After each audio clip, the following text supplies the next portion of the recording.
Hey, let's get to some voicemails, huh? Talk to the people. Oh my God, what character did you just become? Okay, Corky. Oh God. It's the late 50s and we're doing a daytime show here. Let's get to it. President Eisenhower's on the phone. I have Eisenhower's phone. What? What do you mean you have Eisenhower's phone? I own Eisenhower's phone. No, you don't. Yes, I do. No, you don't. Yeah, I have the documentation, asshole. Jesus. When you get spicy, I get intrigued. Wait a minute. You have Dwight D. Eisenhower. I do. The man who gave the okay for the D-Day invasion. That's right. The man who served 2 terms. 1952 to 56 to 1960. Yeah, commander of the European Theater. That's right. My God. I know. How do you have his phone? You and I have more in common than you know, but you never inquire about me. Uh-oh. You can't see this right now, but the smallest tear is forming in the corner of his left eye. It's, and you know what? It's a kind of a hipster tear. Oh, God, this again. Yeah. No, this again. Yeah. I'm sorry. It's a little tiny tear, and it's wearing a little fedora. You have a skinny tie with a tie bar on. No one can see that, and I deny it. Okay. That tear has a fedora. It is. His tear has a fedora, and his tear likes craft beers. Yeah. His tear is holding a little tiny craft beer. Yeah, it's listening to Father John Misty. Exactly.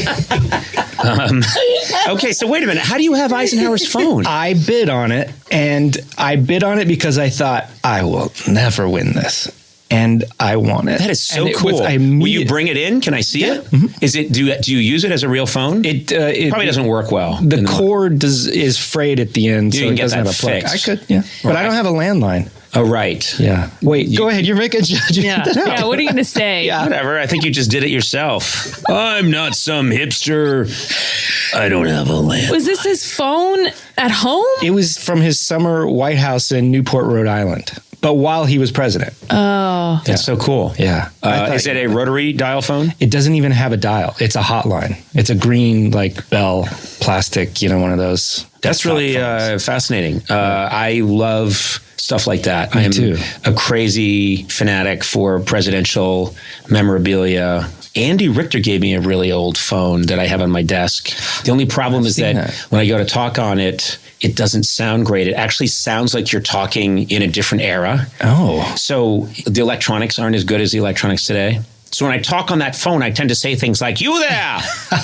Yes, there's been a fire over at McCready's Barn. Yeah, send the fellas over. What's that? I'm at Wrigley, 525. Yeah. Well, we'll talk about it then. Just take the, I don't know. You get in that mode, but I love it. It's like one of those great old Bakelite phones. Yeah, I appreciate it. Well, I thought you might. Bring it in. I want to see that Eisenhower phone. Okay. Yeah, bring it in. I'm sorry. Oh my God. We are chick magnets over here. I was really trying to care. I'm sorry. No, you don't have to I care. think it's neat. I have David Koresh's guitar. Oh my gosh. That's another story. What? That's dark. Oh my God. That one I did not do on purpose. That you said to me like, "Oh, I'll get you back." That wasn't a charming thing? All right, let's do a voicemail. Will number 19, if you will. Hi, Conan. This is Matt from Ohio. I love the podcast. Good name. In the first episode, you asked the listeners to fill out a survey to learn more about your audience. And then for the next 5 episodes, I heard ads for erectile dysfunction and back hair removal systems or blades. My question is this what your audience is really like? Thanks. Bye. Well, Matt, that is a fair question. I don't think we're doing those ads in response to anything. Those are ads we probably signed up for because we're a relatively new podcast. Mm-hmm.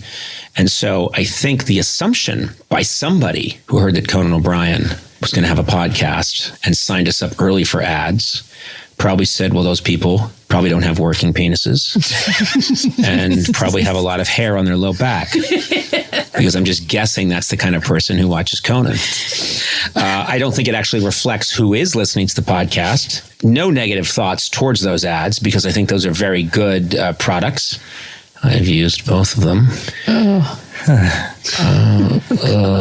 I'm just making noises now. He's staring at me again. He stares at me. Anyway, Matt, I honestly don't know. And this is where I maybe could use a little guidance here. I don't know how these ads are chosen. I'm new to all this. This is a brand new podcast. And I know when we first launched it, Mr. Gorley, maybe you could tell us how these ads were chosen, or were this just the ads we got? Yeah, I'm more on the creative side. I'm not a numbers guy. But my understanding is that salespeople sell these ads to companies and they sell a certain amount of slots. And we're trying to even sell bigger slots so there are less ads, if that makes sense. But right now, a lot of companies are buying smaller ad buys. Does that make sense? Yes, it does. Yeah. Can I just say that our podcast overperformed what people expected? That's right. I would say wildly overperformed. I don't toot my own horn often, but podcast has done quite well. Hello. But we're still doing a lot of these smaller ad reads, which will probably not go on forever. That's right. Now, to get to your point, Matt, I am always going to do erectile dysfunction ads, even if I don't get paid for them. I'm going to do erectile dysfunction ads. These are things I happen to be fascinated with. What? Noise? I'm just making noises. And then back hair removal. That was very Goldbloomy. Yeah, well, he's a big influence on me. Listen to that podcast. Back hair removal, it's a great system because my way of I get just a tuft on the low back where the back doesn't yet quite meet the buttock, the low back area. You asked, Matt. You asked, so I'm going to get into it. So my old way of dealing with it was to use a regular razor and set it on a counter. And with the rotating blade pointed out, and then I would put on the bathing suit and I would pull it low, and then I would back up into it and shave this tuft of. And I'll be honest with you, I have it's like an orange orangutan, coppery colored body hair.